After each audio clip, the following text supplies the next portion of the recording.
Sejam todos muito bem-vindos e bem-vindas ao Outliers InfoMoney, nesse episódio de número 163.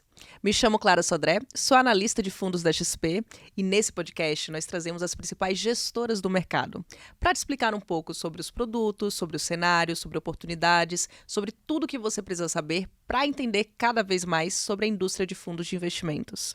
Lembrando que você pode assistir esse episódio e os outros episódios também, tanto no YouTube ou ouvir nas principais plataformas de áudio.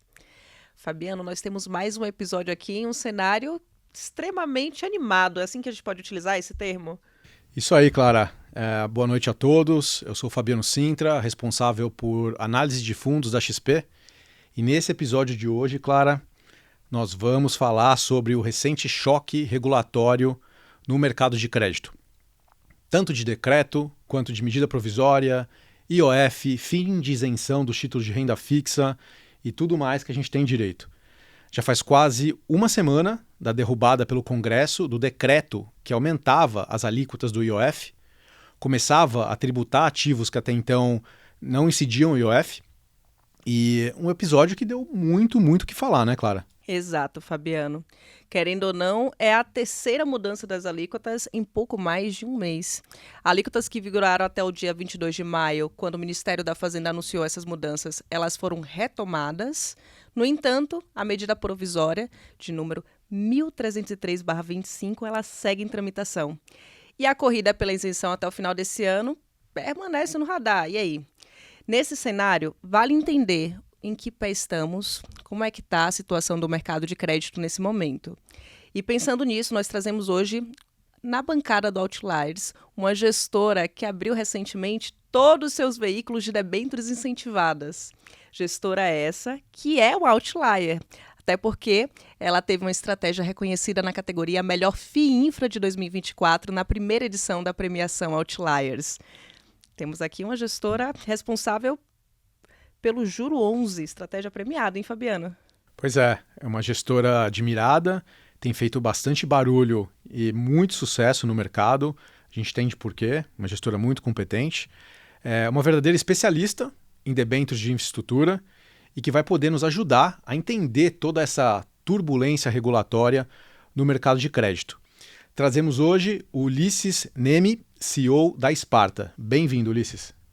Clara, Fabiano, um prazer estar aqui, obrigado pelo convite. Acho que, de fato, é um tema que tem atraído bastante atenção, né? Porque a gente está aqui mais uma mudança, né? Eu brinco até que eu não sou advogado, mas tem que ler MP, decreto, regulamento, escritura toda hora, né? Mas vamos lá, eu acho uma oportunidade também muito boa para esclarecer um pouco sobre esse assunto que a gente vive 24 horas por dia em cima dele, né? Então trazer um pouquinho do que a gente está vendo aqui, dos impactos, o que é oportunidade, o que é risco, né? E, enfim, estamos animados. E esse é um bem-vindo de volta, né, Ulisses? Super importante trazer aqui que a última vez que ele esteve conosco foi no episódio em setembro de 2023, gravado durante a Expo XP 2023. Estava na hora de voltar, né?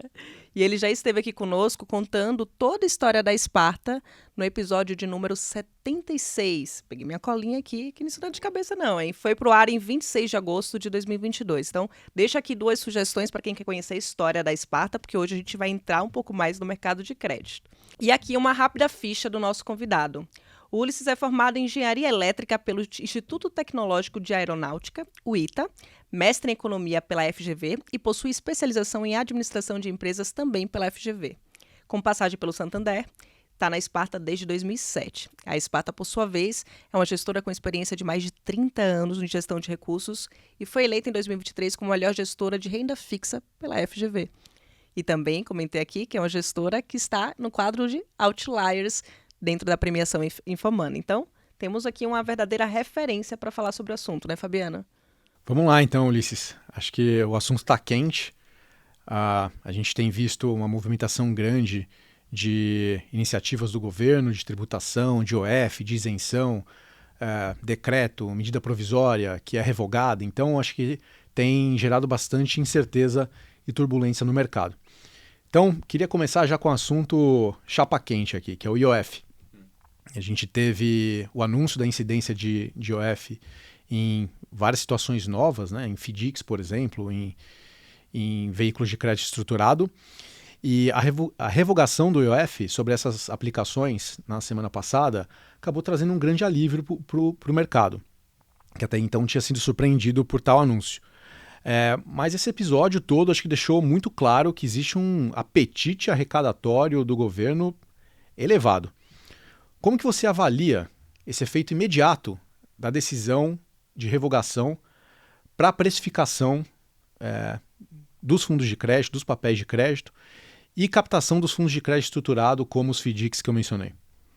Vamos lá, Fabiano. Acho que o exemplo mais emblemático aqui que eu vou usar talvez seja dos VGBLs, né? Então, o governo foi lá com o decreto, criou um IOF novo em cima dos valores mais significativos aplicados em IOF, né? O que isso faz? Represa as aplicações. Só que a partir do momento que é revogado, o que aconteceu com esse dinheiro represado? Provavelmente a gente vai ter uma aceleração dessa fila que estava represada, né? E quem estava pensando, né, em usar essa alternativa, agora está vendo claramente assim, o governo está querendo mirar essa turma aí, fechar essa portinha, vamos chamar assim. Então, claramente ele vai atuar para isso. Então, quem estava pensando em se programando para isso vai provavelmente antecipar, né? Eu acho que isso vale para os FDICs, né? Eu acho que isso vale para a MP de maneira geral, porque a MP, né, assim, o IOF foi revogado, então para os FDICs eu acho que volta a um cenário anterior, né, um cenário super positivo para FDICs, né? Acho que tem aí crescido num ritmo bastante significativo nos últimos anos, em especial aí nos últimos 12 meses, mas eu acho que a MP, né, ela traz uma mudança bastante significativa e aí está todo mundo digerindo um pouco o que isso significa e entendendo também se passa ou não passa essa MP, como que vai ser a tramitação, né? Então, o que a gente não acredita, por exemplo, é que essa questão da derrubada aí, do IOF, né, que matou o assunto MP. Não matou, isso daí provavelmente a gente ainda vai ver muitas cenas nos próximos capítulos, né, muita água para rolar ainda e provavelmente a resposta vai ficar mais para o fim do ano, né? Só que eu acho que a partir do momento que tem essa MP, né, a simples proposição dela, né, já traz aí uma mudança de comportamento dos investidores, né? Então tá todo mundo vendo, o governo quer arrecadar, né, vai trazer um monte de narrativas técnicas, mas no fim das contas é isso, é aumento de tributação, né? E para os investidores, faz sentido eles aplicarem antes, né, antecipar esses movimentos, né? Então a gente tem visto muito, né, esse movimento que já começou a acontecer dos investidores, que é de antecipar alocações. Ó, o governo quer fechar isso daqui. Por que ele quer fechar, né? Porque provavelmente é bom. Para quem consegue se planejar de longo prazo, consegue já atuar agora, provavelmente tem uma oportunidade aí, né? E eu acho que eu falo dos investidores, mas acho que do lado das empresas também, né? Porque no final você está aumentando a alíquota para os investidores, né? Para as empresas, elas também estão vendo que o custo de captação provavelmente vai subir.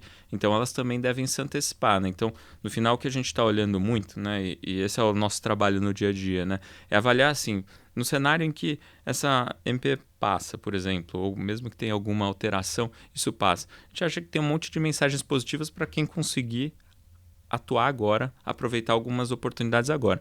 E se não passa, né, tem alguma distorção de preço que causa, né, e por isso que a gente tem falado muito que a gente acha que o principal ponto aqui é que tem antecipação de ações que os investidores fariam, né? Então não é que se não passar fica ruim, vou desinvestir, né? Então o que a gente está vendo assim, se não passar o downside, né, o risco, o que tem para perder a partir de agora parece bem limitado. Então a gente acha que realmente tem oportunidades boas, por isso até que a gente tomou decisões aí em cima disso, né? E é importante separar um pouco a caixinha, né? Porque o IOF foi derrubado, a MP ela continua ativa. Então, nesse contexto, o que você enxerga de impacto no que tange as emissões? Então, vamos começar pelas emissões, que tem vários impactos aqui para explorar. Mas o que você enxerga de impacto nesse momento nas emissões e até mesmo num processo de, caso a MP ela não passe, o que pode acontecer com o mercado de crédito como um todo? Vamos lá. Tipo, saiu o MP... No mesmo pregão, a gente já viu ali um fechamento dos spreads, né? Então, os spreads que já estavam comprimidos de debêntures incentivadas, eles ficaram ainda mais comprimidos. Só que a pergunta que fica é assim, mas é de uma forma irracional? A gente entende que não.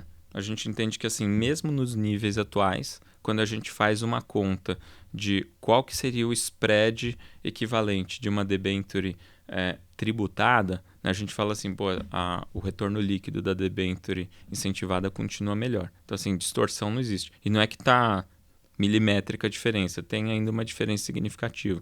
Então, acho que vale a pena. Do ponto de vista das empresas, né, elas preferem, obviamente, emitir com custos menores, né? Então, o que elas puderem antecipar, elas vão tentar antecipar. Claro que, no caso específico das debêntures incentivadas, ainda tem uma outra questão que é ter lastro, né? Então, assim, tem a tomada de decisão de seguir com um projeto num ambiente de taxa de juros nos níveis atuais, né, não é uma decisão óbvia. Então, assim, tem empresas que têm mais sofisticação financeira, conseguem pensar em outras formas de viabilizar ao longo do tempo esse custo de capital, etc. Então, assim, tem casos e casos aí, mas tipicamente o que a gente vê é que as empresas já vêm explorando os lastros que elas tinham disponíveis, então não é que tem tanto lastro assim disponível, né? Ao mesmo tempo, acho que um ponto importante em relação à oferta de ativos, né, é que assim, as mudanças de regras elas não são só para os investidores pessoa física, né? Na verdade, para os investidores pessoas físicas, o que está sendo proposto na MP é que, acho que o ponto mais importante de todos, né, que conserva a isenção sobre o estoque, né? É até um tema que, assim, nas mudanças recentes que esse governo fez de regras, né, ele tem, ao nosso ver, de maneira correta, né, preservado os estoques, então não muda as regras do jogo, muda para frente, né, mas não muda para trás. Então, está preservando isso. Mas, ao mesmo tempo, eles fizeram uma mudança para empresas que ela não é óbvia, né? Uma mudança muito sutil, vi pouquíssima gente falando sobre isso, mas que atinge principalmente as instituições financeiras, né, que carregam aí dezenas de bilhões de reais de debêntures incentivados nos seus balanços e pelas mudanças que estão sendo propostas, né, isso deixa de ser viável, deixa de fazer sentido para essas instituições. Então, a gente acredita que elas devem trazer volumes aí possivelmente significativos para o mercado secundário, né? Obviamente que não vai sair vendendo a todo preço porque são profissionais, né, sensíveis a preço, mas a gente entende que assim, ativo não vai faltar, né? Então, do outro lado, a gente vê assim, do lado do investidor, os preços atuais ainda têm bastante oportunidade. A gente entende que quando muda a alíquota de investimento geral, de IR sobre investimentos em geral, né, de 15 para 17,5%, né, considerando aí o nível de retorno hoje na casa de 15%, né, de retorno líquido, a isenção é como se ela valesse uns 2,6% ao ano, né, com os 15% de alíquota. Quando vai para 17,5%, é como se fosse 3,2% ao ano. Assim, é maluco isso, é, né, muito grande. Então, a isenção ela faz muita diferença para o investidor. Então, sabe aquela coisa? O investidor ele quer CDI mais 3. Tá bom, pega um negócio isento aqui que já seria o equivalente a CDI mais 3, né? No retorno líquido é o mesmo, só que com um nível de risco talvez menor. Então, acho que essas coisas mudam bem a equação. Então, nos níveis atuais, assim, não tem uma preocupação nossa de que os preços estejam errados ou, ainda que não seja aprovada a MP ou nada do gênero, né, que mude o preço e passe a ser um mau investimento. Não é isso que a gente está vendo. Tem um ponto que você mencionou que eu acho que vale explorar até um pouco mais, que é a questão do estoque. Então, você comentou que o estoque para pessoa física, para incentivados, ele não é, ele tá dentro da isenção, então ele continua. Mas eu acho que vale explorar um pouco como isso funciona na prática. Então, a gente está vendo que tá todo esse processo de definição da MP. Se ela passar, pode ser que exista, de fato, uma corrida por emissões. Então, aqui é 1.1. Do outro lado, o investidor que ele estiver dentro, né, tiver com o título na carteira, ele está com essa isenção. Como é que funciona? Se puder detalhar um pouco mais para quem for comprar os títulos, pessoa física, e até mesmo para pessoa jurídica, dentro de todo esse processo, até dezembro e depois de dezembro. O mais fácil é para a pessoa jurídica, que entra no mesmo balaio dos investimentos que já são tributados hoje, que assim, mudou a regra a partir de 2026 e abraço, né? Tem que esperar só os tempos lá, uns 90 dias, mudar de ano, etc. Mas não tem muita conversa, o estoque não é preservado. Para a pessoa física, o estoque é preservado, né? Eu acho que aqui o critério que está sendo utilizado é data de emissão do ativo, né? Então, uma debênture que foi emitida até 31/12 de 2025, ela vai ser isenta, mesmo que você vá comprar ela no ano que vem, em 2026. Então, olha que coisa maluca estamos aí nos deparando. Cota de fundo, mesma coisa, vale a data da emissão. Isso é bem claro na proposição da MP, né? Pela data da emissão. O que significa? vou pegar o exemplo aqui, o juro 11, nas cotas que já estão circulando, elas seguem isentas. Vou pegar os fundos de condomínio aberto, aqueles que a gente faz aplicação e resgate, né? Esses daí, para quem aplicar até 31/12, a cota fica carimbada, aquelas cotas ficam isentas também, né? E aqui eu acho que tem uma nuance importante, né? Que assim, os fundos de debênture incentivadas, né? Eles, quem tiver as cotas, né? Fica isento no nível do fundo, no nível do investidor, segue isento, e dentro do fundo também é isento. Então, assim, o fundo de debênture incentivada, ele pode, no ano que vem, continuar reciclando a carteira, comprar ativos que estão sendo emitidos já num ambiente em que tem uma tributação maior, né, para sempre, vamos dizer assim, né, ou seja, para frente, e continuam isentos, né? Então, assim, o que a gente tem falado é que para o investidor que tiver capacidade de planejamento de longo prazo, né, que quiser aproveitar essa oportunidade, aqui é um passaporte de isenção de longo prazo que está sendo criado, né?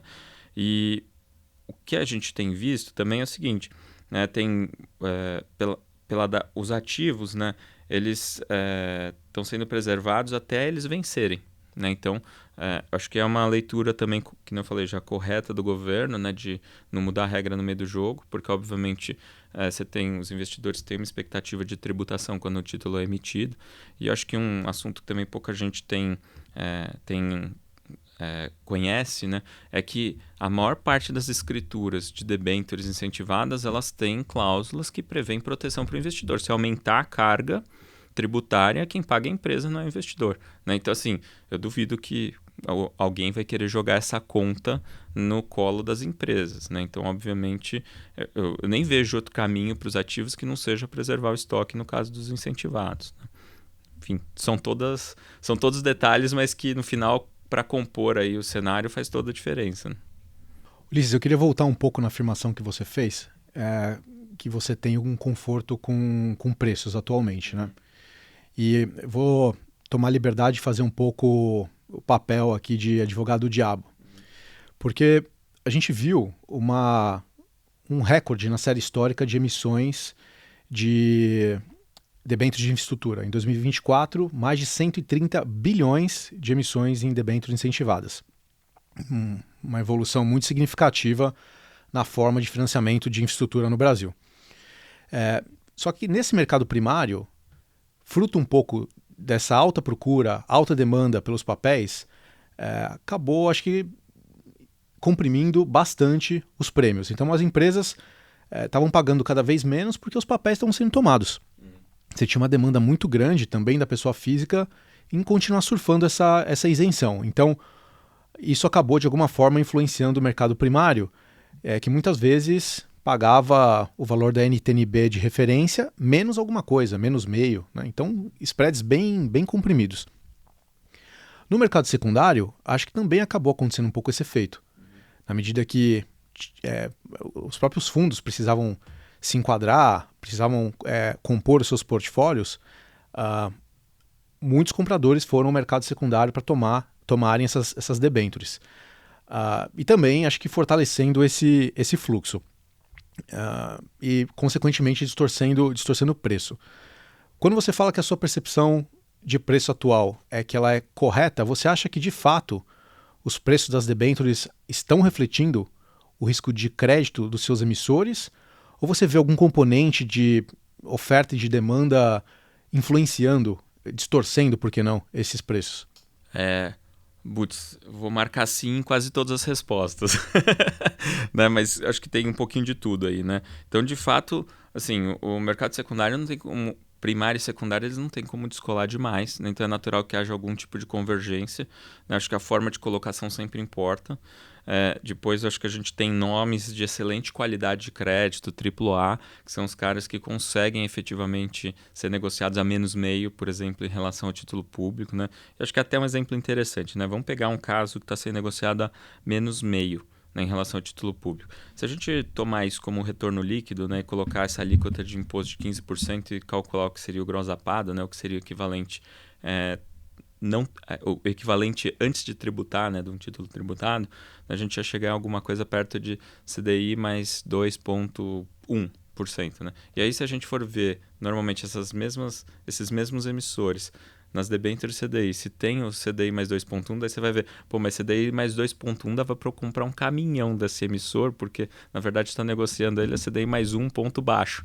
Então, assim, o que isso significa? Que olhando para o retorno líquido dessas debêntures, ainda que elas estejam abaixo do soberano, que é muito mais um patamar psicológico, né, para as pessoas, né, que não estão fazendo essa conta automática, né, do que é o retorno líquido. Então, a debênture incentivada ela ainda vale, ainda tem um retorno melhor. Aí a gente pode ir também para um outro ponto que é assim, pô, mas é melhor só por um pouquinho? Não, melhor ainda tem um espaço para ela fechar que continua bom. Quando a gente viu o MP saindo, fechou ali uns 20 bases, alguma coisa assim, o mercado, e continua bom. Normalmente, até uma análise que a gente faz lá no Sparta é assim, quantos % do benefício fiscal está ficando com o investidor? Né? E a gente vê que o investidor está se apropriando de uma parte do benefício, outra parte fica com a empresa, mas não é que está assim 0-100, não está nisso. Né? Então, a gente ainda tem as debêntures incentivadas mais atrativas. A demanda gigantesca não é à toa, né? Porque tem gente fazendo conta e concluindo que ainda faz mais sentido. Né? Então, para a empresa é um custo menor, para o investidor é um retorno melhor, né? Justamente porque a parte que está faltando aí no meio é a parte da tributação. Então, isso não preocupa. Aí, um ponto que talvez preocupe não é exatamente que assim, não é com as empresas AAA. Né? O que a gente tem visto aí no mundo das debêntures incentivadas é que os nomes que são mais assim projetos ou empresas um pouco menores, onde efetivamente a gente enxerga mais risco, esses sim são nomes que talvez estejam um pouco mais amassados do que deveria. Né? Por quê? Porque a demanda tem... Normalmente quando tem uma demanda grande, ela é uma demanda grande meio que assim... tudo meio fosco, né? Tá, me dá aqui debênture incentivada, depois a gente vê no detalhe o que é. Como a gente está olhando isso no detalhe, a nossa especialidade, é o que a gente faz o dia inteiro, então a gente vê, pô, aqui no relativo eu não prefiro um outro nome com uma determinada remuneração, dada essa que tem uma remuneração de repente mais apertada ou parecida, mas com um nível de risco maior. Né? Então a gente está sempre otimizando a relação de retorno sobre risco. Então, de fato, a gente tem evitado bastante, né, assim, alguns nomes que assim, têm notas de crédito um pouquinho piores, né, que não são desastrosas, que fique claro, mas assim, notas de crédito um pouquinho piores que têm vindo mais amassado do que a gente acha que deveria. Mas então o que a gente tem feito também é que a gente tem tentado tirar um pouco o pé, né, das alocações, como prazos um pouco menores, menos concentrações, pendendo para ativos ali com um pouco mais qualidade e indo nesses ativos que talvez tenham um pouquinho mais de risco, mas só se efetivamente a gente vê uma taxa que remunera por esse risco. Né? Então, acho que aqui o que eu costumo falar é que o grande benefício do investidor investir em debêntures, né, em crédito, através de fundo é esse. Você tem um gestor profissional olhando e você tem uma carteira super diversificada. Então, a chance de ter problema é muito menor. Né? O impacto adverso que você pode ter numa carteira de crédito direto é assim, bem mais significativo. Né? Geralmente os problemas que a gente vê no mercado financeiro, olhando em retrospectiva, ele vem de uma certa euforia que muitas vezes gera distorção de preço e em alguns lugares usam um termo de bolha. De fato, os últimos 2-3 anos houve muita procura por debêntures de infraestrutura. Se porventura essa MP permanecer, até 31/12 permanece a condição anterior. A partir do ano que vem, prevalece a condição nova. Você acha que pode ter uma corrida até 31/12 para esses aportes? E se isso não pode configurar uma nova euforia? Ótima pergunta, Fabiano, porque a gente acha que vai ter uma corrida, né? Assim, o motivo, inclusive, da gente ter falado assim, vamos abrir os fundos agora e não depois, né? É justamente que assim, os preços agora parecem bons, dado o cenário que a gente está vendo, né? Seja de não passar, seja de passar. Eu falei assim, só o ponto de equilíbrio, né? Se passa, né, esse tipo de MP, ele muda em 0,6 ao ano. A gente viu um fechamento de 20 bases e ainda tinha gordura. Então, assim, parece bom em absoluto de longo prazo. Mas tem uma outra coisa que muda, né? Se o governo está sugerindo um negócio que assim, vai tributar, antecipa, então gera corrida. Acho que vai ter essa corrida mesmo. E um outro ponto importante é a questão de que a atratividade do produto fundo de investimento de infraestrutura mudou bem. Por quê? Antes você podia entrar e sair a qualquer momento e tá tudo certo. Você podia voltar para o fundo depois, né? Você pode, tô desconfortável, vou sair, vou voltar. Porque o spread talvez abra um pouquinho, então prefiro não estar alocado nesse momento, né? Isso absolutamente razoável, era o que tinha. Só que a partir do momento que você cria essas mudanças de regra, você muda totalmente a regra do jogo agora, né? O investidor que sair agora, talvez ele não consiga entrar de novo. Isso muda o comportamento dos investidores. Então, assim, o investidor que fala assim, não, antes eu estava desconfortável, eu vou sair. Talvez não saia mais. E o investidor que vai entrar, ele fala assim, talvez, se eu for entrar aqui, vai ser um baita investimento de longo prazo, mas assim, eu tenho que ficar no longo prazo, né?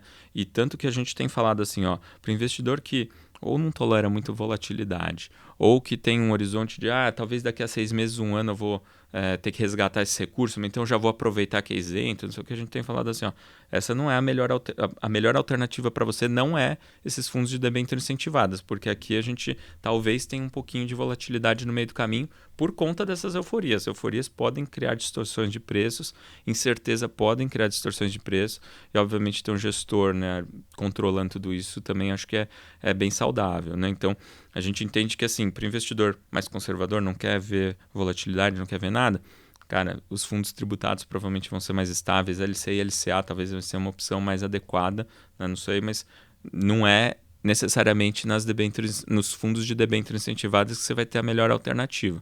Essa é a nossa leitura. Então, é muito assim, para um investidor que entende o valor de longo prazo. O investidor que assim, olhou e falou, eu não vou ser tributado no nível do fundo, o fundo não vai ser tributado, o fundo vai continuar reciclando essa carteira ao longo do tempo. Então, o cara que entender isso não vai pensar 2 vezes, vai falar, poxa, eu quero estar aí porque o nível de taxa de juros é muito alto, etc. E vai estar olhando assim, NTNB mais não sei quanto, né? Mas IPCA mais 7 e isento por longo prazo, isso daqui dá um retorno fantástico, eu quero ter isso na minha carteira, né? Então, é isso que a gente tem defendido muito, não é uma alocação de curto prazo, mudou o nome do jogo aqui. É muito importante você colocar dessa forma, de fazer essa diferenciação, né? Porque muitas vezes a gente se baseia pela cota do fundo. Sim. E claramente, os spreads, que são os prêmios que essas debêntures pagam para o investidor, eles foram fechando, como a gente fala, eles foram comprimindo. Isso de alguma forma gera um vento a favor em termos de preço, em termos de cota. Então quem olha a cota de um fundo de debênture de estrutura tende a ver uma cota bonita, né? Só que a gente sabe que, olhando os spreads históricos, eles estão muito amassados, muito comprimidos. Se for olhar para frente, se tiver um movimento de correção desses spreads, é o que a gente chama de abertura, né? Isso pode, na verdade, configurar um vento contra na cota, certo? Então é preciso diferenciar o que é uma alocação estratégica, lúcida e consciente do que uma alocação simplesmente baseada em cota, certo? Perfeito, Fabiano. Assim, e a gente acha super importante destacar esse ponto, né? Acho que conversa muito com a postura que a gente tem tido ao longo do tempo em relação aos fundos de debênture incentivadas, né? A gente criou o primeiro fundo de debênture incentivada com o hedge do mercado, faz bastante tempo já, né? E a gente já viu o comportamento dele ao longo do tempo, né? Tanto que a gente tinha o Sparta Debêntures Incentivados fechado desde fevereiro do ano passado, porque o nível de taxa de juros estava bom, spread vinha sendo ok, isenção sendo super atrativa, mas a possibilidade de ter algum tipo de oscilação, né, a gente entendia que prejudicava muito a experiência dos investidores, então por isso a gente estava muito cauteloso em abrir para captação, né? O investidor que de repente ia entrar no fundo ia ter uma experiência ruim, ia sair no momento adverso e não ia ter um retorno adequado, né? Então por isso que a gente estava com eles fechados. Agora, o que a gente viu no começo do ano, assim, em abril a gente reabriu o Sparta Debêntures Incentivados à Inflação, né, que é o nosso fundo IMAB5, e por quê? A gente falava assim, spread não é o atrativo é a isenção, mais o nível da taxa de juros, a perspectiva que a gente tem para o IMAB5, que travar IPCA mais 8, isento e tal para frente, parece espetacular, né? Então, esse era o principal call que a gente tinha, né? Mas por que a gente não abriu o fundo redeado? Porque a gente tinha medo dessa volatilidade atrapalhar a experiência dos investidores, né? Agora mudou totalmente o jogo, né? Porque assim, agora você não tem mais o entra e sai, agora você está olhando necessariamente para uma visão mais de longo prazo. Então assim, o fundo é bom se você tiver essa visão de longo prazo, se você aguentar um pouco de volatilidade, que, veja, a gente não sabe se vai acontecer ou não, mas a gente não pode garantir nada disso, né? Então a gente tem que estar preparado. Mas a gente acha que no longo prazo é muito bom, né? Então é por isso que a gente tomou essa decisão. A gente está vendo aqui, Ulisses, uma janela de que talvez sejam as últimas cotas isentas que o investidor ele pode comprar, que ele pode adquirir.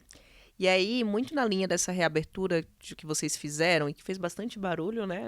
Foi até interessante, todo mundo mandando mensagem, procurando, porque é um movimento que as pessoas olham, calma aí, o que eles estão enxergando que a gente não está? E aí a grande pergunta primeiro trazendo um contexto, historicamente, em momentos que vocês não veem atratividade no mercado, vocês fecham os fundos para captação. Isso aconteceu, inclusive, ano passado. Então, olha, o prêmio não está legal, vamos fechar aqui. E aí você já comentou um pouco da tese estrutural por trás desse movimento de reabertura. Mas o que a gente gostaria aqui é que você fosse bastante vocal para esse investidor que ele está assistindo esse episódio, está escutando aqui a gente, sobre essa janela de oportunidade. Por que você considera e como você poderia explicar de forma clara para o investidor que talvez essa janela que a gente está vendo agora, ela não volte? Perfeito, né? Talvez sejam as últimas cotas isentas, né? Pode acontecer. E, inclusive, o que a gente tem falado é assim, a gente colocou em todos esses fundos que assim, a captação, com certeza, ela não vai para depois de 31/12, né? Então, a gente talvez, inclusive, feche antes, né? Dependendo do ritmo, dependendo da condição dos mercados, se os preços deixarem de fazer sentido, acredite, a gente vai fechar, não vamos hesitar. O histórico está aí para mostrar isso, né? Mas, por outro lado, a gente enxerga ainda essa oportunidade, né? O pessoal, a frase de brincadeira que o pessoal estava falando era assim, mais vale uma isenção na mão do que spread voando, né? Então, nesse momento, a gente vê que a isenção realmente tem um preço muito significativo, né? Que eu falei, 2,6%, pode ser que vá para 3,2%. Particularmente, eu acho que é um absurdo assim, esse nível de vantagem, né, que você tem no fundo isento, mas principalmente porque o nível das taxas de juros estão muito altas, né?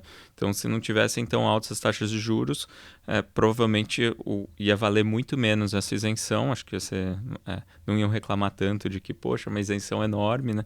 Mas acho que para o investidor que tem os recursos hoje, ele tem que se posicionar nisso mesmo, né? E para frente, né? Talvez ele perceba, e se a gente pegar uma janela de melhora, né? Vamos dizer que as taxas de juros resolvam cair, né? O Brasil resolve acertar o caminho, entrar nos eixos, as taxas caem. Assim, o nível de retorno que os investidores vão ter é, de fato, bastante significativo, né? E com a isenção, né, ele fica ainda maior. Então, na verdade, é bom ter esse veículo isento. Então, tem que aproveitar. E talvez seja a última oportunidade mesmo que a gente tenha, né? Mas, de novo, e aqui, assim, parece que esse negócio de ser a última oportunidade parece que gera uma sensação de escassez.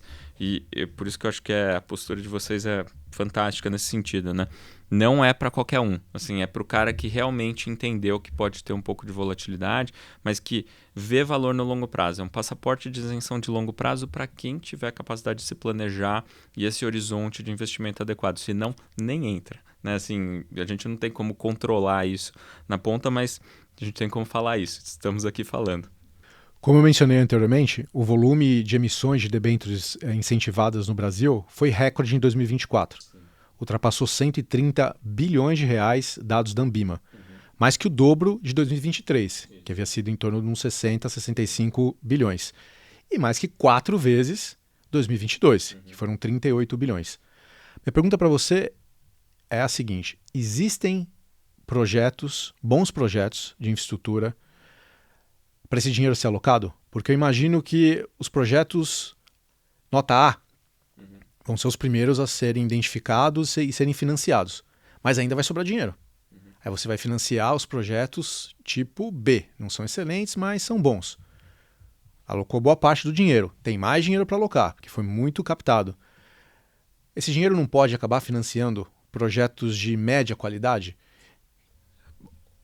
Uma pergunta boa de quem conhece, de fato, Fabiano. Acho que, assim, tá claro, e acho que vai um pouco com a resposta que eu coloquei um pouco antes, né? Que tem que ver caso a caso, tem coisa que não necessariamente vai ser boa, tem coisa que tem muito risco, às vezes vem com uma taxa mais amassada do que deveria, então a gente tem que tomar cuidado. Quando fala que, assim, aumentou muito o volume de debêntures incentivados, acho que não preciso falar aqui o quanto a gente tem de déficit de investimento em infraestrutura, mas acho que é interessante a gente recapitular um pouquinho que, assim, as decisões de fazer os projetos que são lastro para essas emissões, elas já foram tomadas, por isso que você pode fazer a emissão, né? Então, assim, já está com o projeto na rua, ele já está normalmente em andamento. Então, essa decisão foi tomada pelo investidor, pela empresa, né? Pelo empresário, pelos executivos, em função da estrutura de capital, dos níveis de taxa de juros, etc. Obviamente, a gente, quando vai financiar, vê qual que é o peso desses juros. Uma coisa legal do setor de infraestrutura, né, além da previsibilidade que costuma ter por conta da regulação, é que capta em taxas fixas. Né? Então, você taxa... O cara que captou IPCA mais 4, maravilha, né? Porque o custo dele, Selic subiu, as taxas do secundário subiram, mas a empresa está financiada IPCA mais 4, então acho que isso é relevante. Né? Mantém o risco de crédito da empresa baixo. E aí, quando a gente vai assim, para os leilões mais atuais, né? Os leilões atuais estão saindo com essa realidade de taxa de juros. Eu entendo que toda empresa que está precificando ali as suas propostas, né, para tentar disputar a concessão, né, ela está ou tomando a decisão de investir a partir de agora, e para isso, depois de tomar essa decisão, aí sim vai captar os recursos quando as coisas já estiverem em andamento. Né? Então, ela está fazendo todos os cálculos pensando nesses níveis atuais de taxa de juros. Então, acho que não acho que tem um descompasso nesse sentido.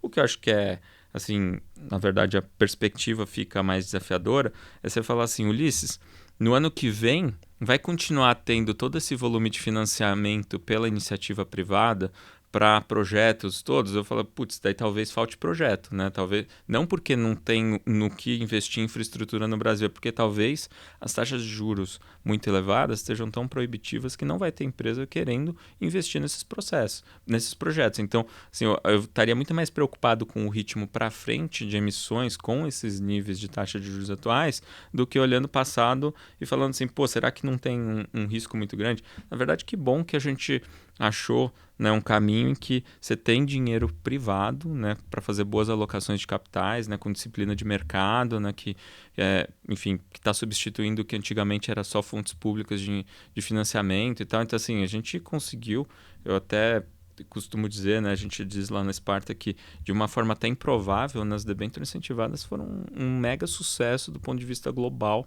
de financiamento de longo prazo para infraestrutura, porque quando elas foram criadas, né, não tinha expectativa, assim, tinha muita gente que criticava, acho que até de forma legítima, assim, pô, escolheram uma pessoa física para financiar infraestrutura de longo prazo, mas assim, só no Brasil isso acontece.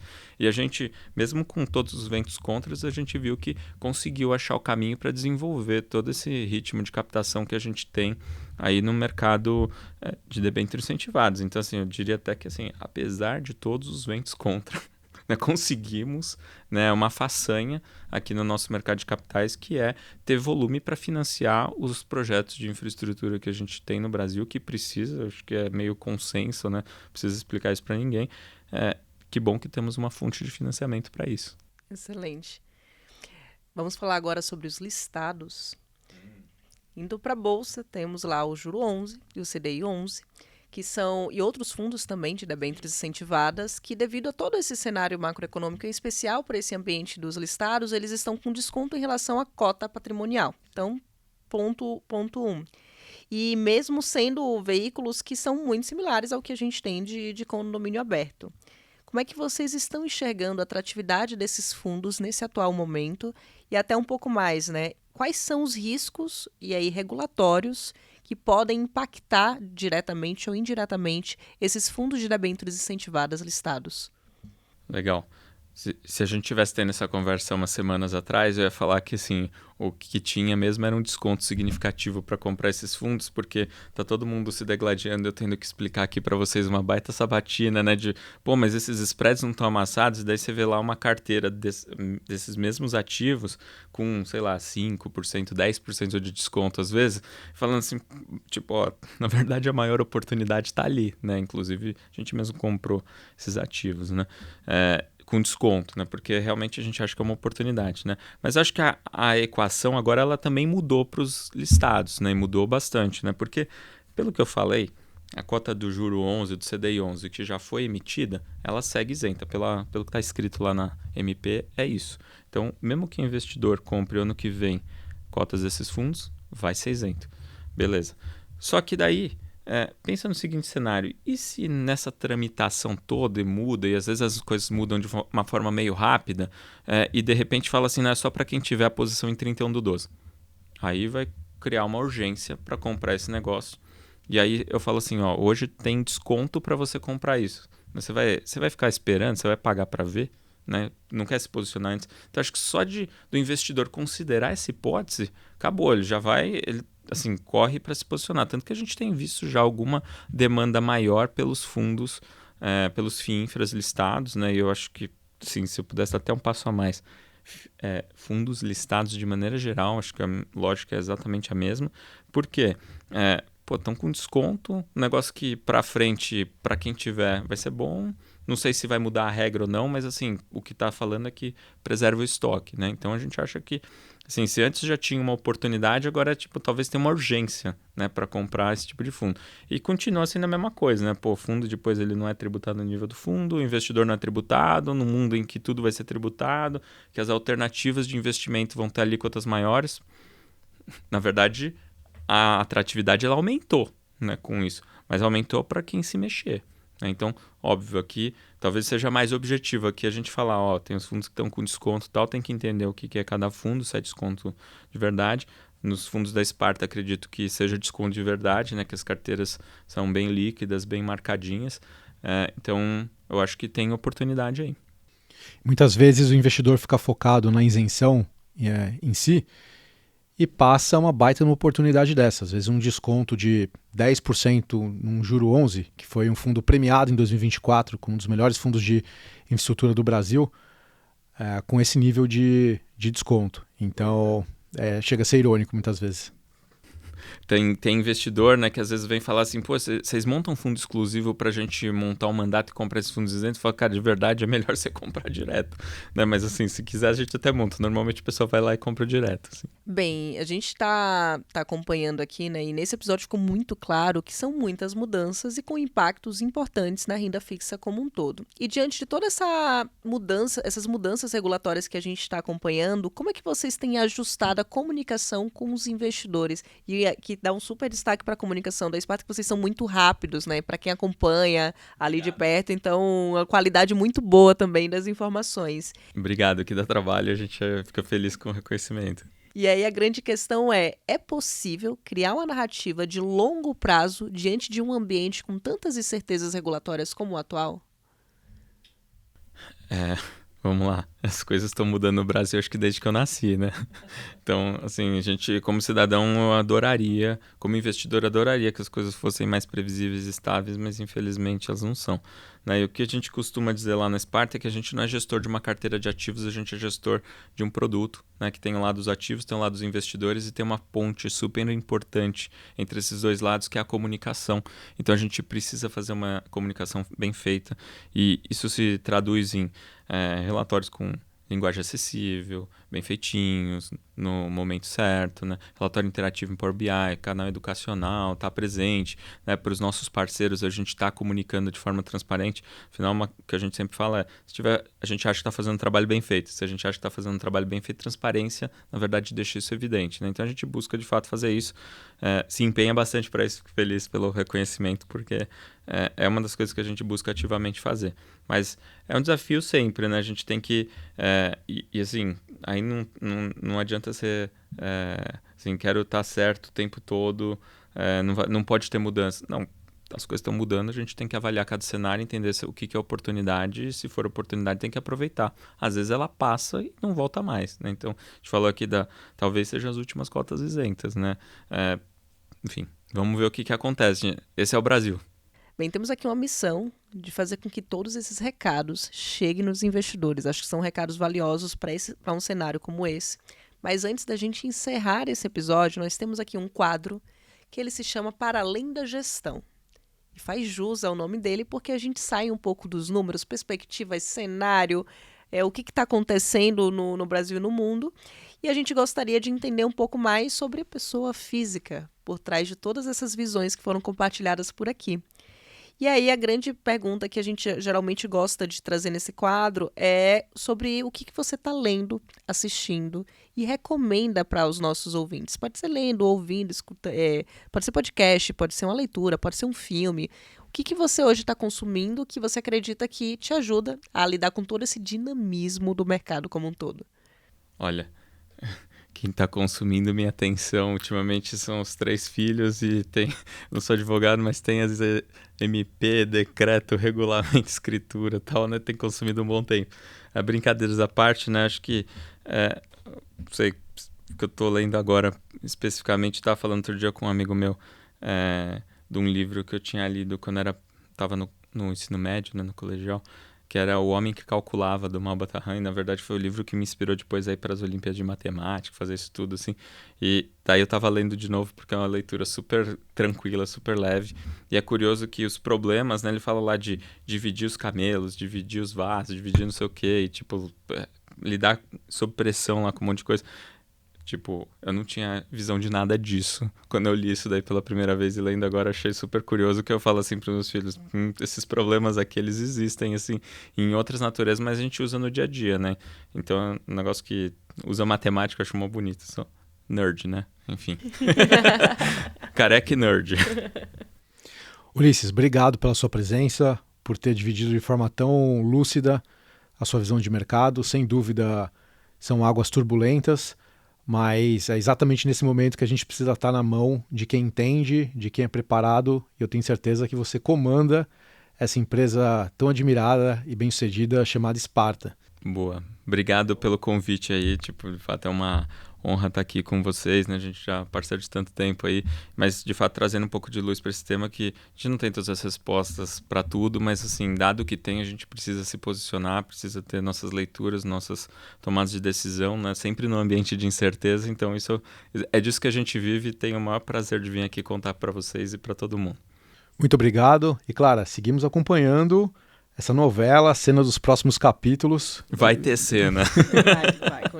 E a gente agradece aqui quem está nos acompanhando. Recomendação do dia, compartilhar esse episódio para quem você sabe que está interessado em toda essa temática, entender como fica o mercado de renda fixa. Estamos em contagem regressiva para o maior festival de investimentos do mundo. Cliente XP tem desconto. Ótimo. Eu acho que a gente teve um spoiler aqui, tá, Fabiano? Da frase que vai estar no stand deles. Vamos descobrir se foi um spoiler ou não.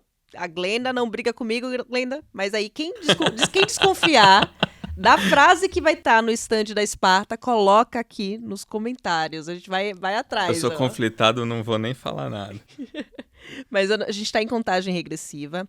Para quem quiser saber mais sobre tudo que está acontecendo na indústria de fundos, deixa a sugestão no portal de conteúdos. E voltamos aqui quinzenalmente com Outliers no YouTube da XP e do Infomoney e também nas principais plataformas de streams. Até a próxima, pessoal. Obrigada, Ulisses. Obrigado. Até mais.